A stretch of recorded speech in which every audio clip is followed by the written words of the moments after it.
Hey guys, good morning. Scott here, Pine Barren Craftsman. I've been up since about 6:30 thinking about this. I had a string yesterday, and I didn't talk about this on the video, but I'm going to go back and I'm going to backtrack slightly just to talk about a couple other things that I messed up and missed in that impromptu little inspection. Okay, first things first. If I were to do this, you know, for for a living, I'm sure it would be a little bit easier. Things that we don't do every day, we're not experts in, and this is me just trying to do it myself. And I think it's working out okay, just a little longer than it should. First thing is, get your dimensions of your building, your length and your width. This is 26 long by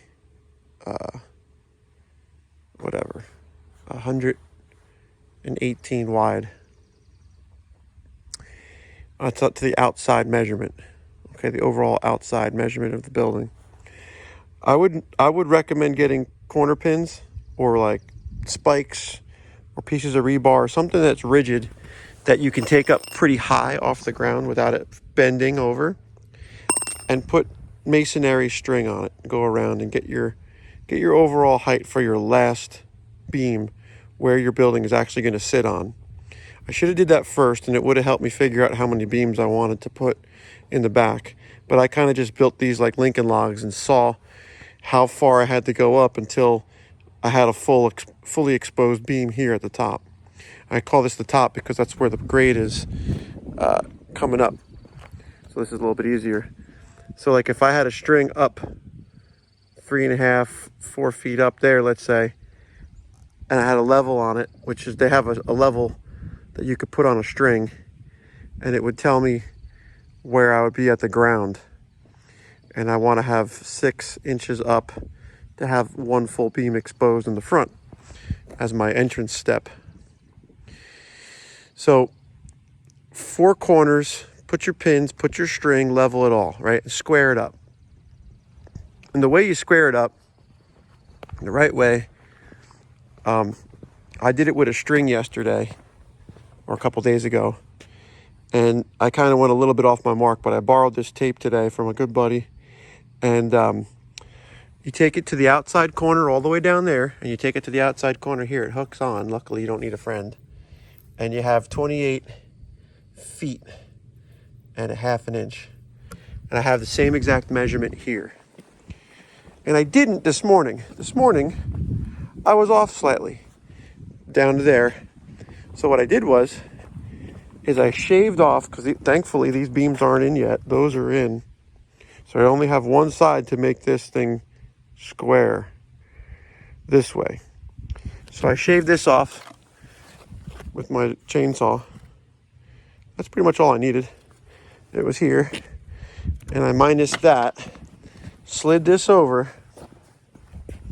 Now this beam is sticking out far because that's a little fat too. I got to trim that one. That one is another one that's hard up. Because when I measured these to fit perfectly, I didn't take into account yet. Okay, so I got to trim that one a little bit. And we're pretty much where we need to be on the corners. The 3, 4, 5 that I talked about, 3 foot, 4 foot, and then 5 foot across. I said 3 inch the other day, messed you up. I was basically making this inside corner square. And these little ones, are good to get you close to start. But, you should have no wobble in there. It should be nice and tight, which what this one is. But it's only going to tell you that you're square here. Down the road a bend, this got a belly in it a little bit. It could come in. It's not a straight. These beams are still wet. I'm sure they're going to dry and they might warp a little bit. That's why it's really important that we get it tied in before it dries.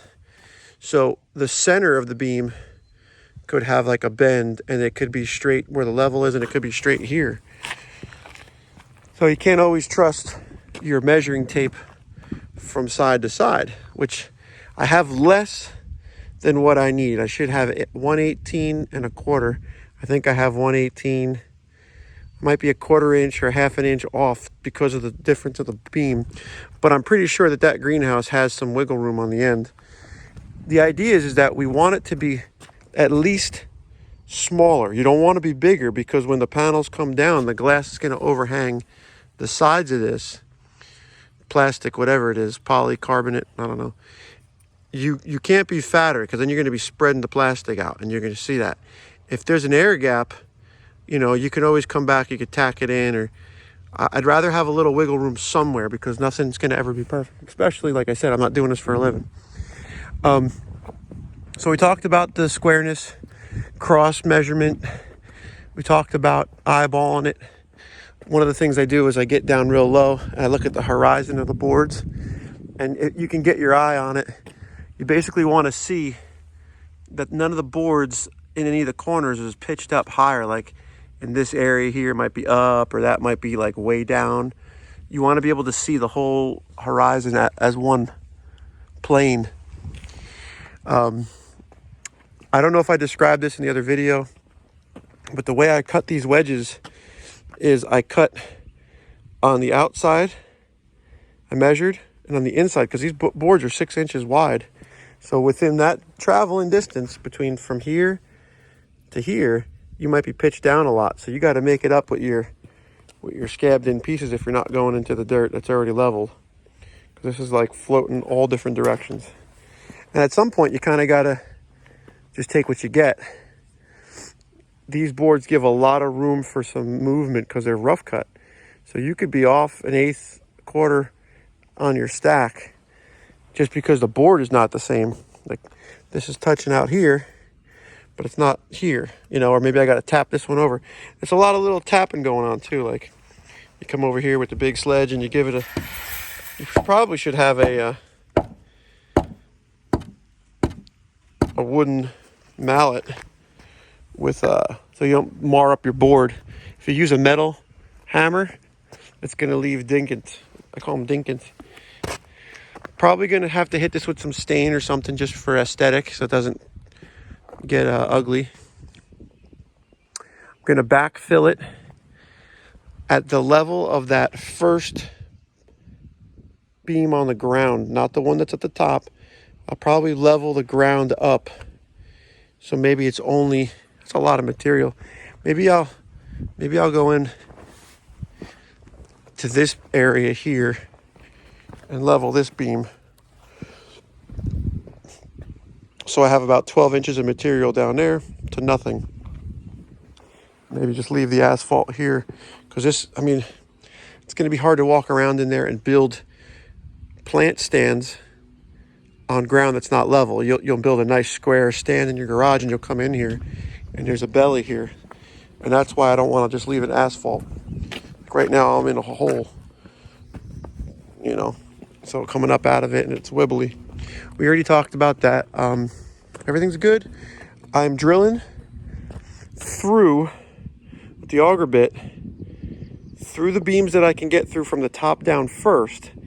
Then I move those beams out of the way because then I have my hole drilled in the next beam. So everything's in line. If I sat here and I pulled all these beams apart and I tried to work the other way, it'd be very hard to line up all the holes from the previous beam. You want to drive that bit 1, 2, maybe 2.5, maybe 1, 2. Then you kick those out of the way. Maybe you got a mark on that beam and then you go the rest of the way and then you put your dowel all the way through all of them. I call them dowels because that's from the concrete term that you'd pour a footing, concrete footing, and then you stick these dowels in and you could tie in either a slab or you could tie in the construction concrete block wall. You could tie in with dowels. This is wood, but I'm just saying that's why I'm calling them that. Just used to calling them that. There's a couple spots where I would have liked to change things, but I can't now because it's buried. I can't kick that one over anymore, so there's going to be a little bit of a inconsistency here where it's in. But it's only a 1/4 inch, 1/8 of an inch. It's not a lot.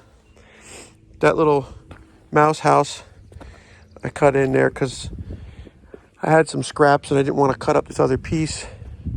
I figured we'll just do that. Backfill it with a little bit of the concrete and crushed up asphalt and just pack it in. And then maybe around the outside one day we'll do flower beds on the outside of this. And it'll be a nice little area. You know, you can come and you can decorate things on the outside of it. You know, dress it up.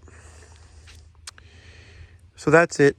I told you guys about the greenhouse. It's a Sigma Planta 26. I'm going to cut this edge off maybe. Maybe I'll leave it. It's just rough cut. It's not a big deal. I'm not trying to set the world ablaze. It's already happening. So this is pinned here, straight through all those. And it's pinned through this one. This one's not pinned, but the rest of them are, because that's where I started.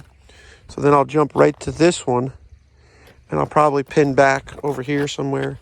I'll pin back over here, and then I'll get this one. Maybe I'll get this one with this nail spike, and then pin this corner. This is an important corner. Probably do the corner first. This way I don't lose my square. Thanks for watching, guys. This is pretty much the best a man can get on his own. If I could do it again, I'd have a bigger saw so I can cut through these with one rip instead of jumping on the chainsaw. There used to be called worm drive saws that can go through pretty thick wood easily. Anyway, give me a shout. Thanks for watching.